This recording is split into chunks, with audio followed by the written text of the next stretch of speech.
আজকে আমি এই জাপানিজ তোফু বাংলাদেশি স্টাইলে রান্না করে দেখাবো। তো তার জন্য প্রয়োজন দুধ, রসুন বাটা, আদা বাটা, টমেটো বাটা, বাটার আর তোফুগুলোকে কিউব কিউব করে কেটে নিয়েছি। এই সাইজটা করেই কেটে নেবেন, তাহলে দেখতেও খুব ভালো লাগবে, খেতেও ভালো লাগবে। বেশি বড় করলে ভালো লাগবে না। আর তোফুগুলোকে ডিপ ফ্রাই করে নিতে হবে, যাতে ভিতরে কাঁচা না থাকে, পুরোপুরি ফ্রাই হইতে হবে।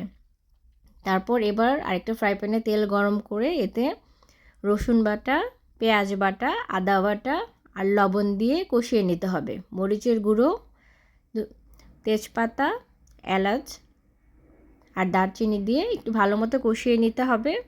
তারপর টমেটো বাটা, যেটা মেন, এটা অবশ্যই দিতে হবে। টমেটো বাটা ছাড়া এটা রান্না করা যাবে না। টমেটো বাটা দিয়ে লবণ দিয়ে আরেকটু কষিয়ে নিতে হবে।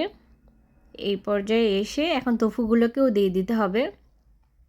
তোফুগুলোকে ভালো মতো নেড়ে চেড়ে আরেকটু কষিয়ে নিতে হবে। তো তোফুগুলো কষানো হলে দুধ দিতে হবে। দুধ দিয়ে নিলাম। দুধ দিয়ে আবার কষিয়ে একটু নিতে হবে।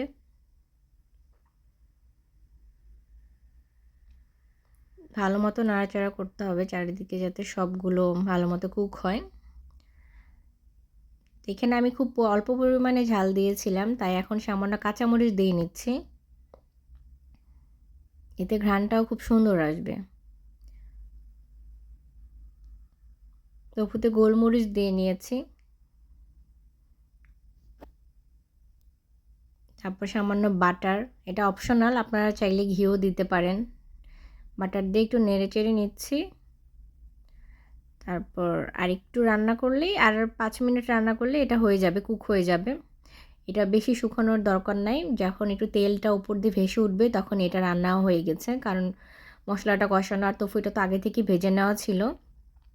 তো এই হলো আমার বাংলাদেশি স্টাইলে তোফু রান্না। জাপানিজরা এটা মূলত তেমন ভাজে না, হালকা ফ্রাই করে খায় বা কাঁচাও খেয়ে নেয় ওরা সবজির সাথে বা যে কোনো কিছুর সাথে। কিন্তু আমার তো কাঁচাটা ভালো লাগে না, এভাবে রান্না করে খেতে আমার ভালো লাগে।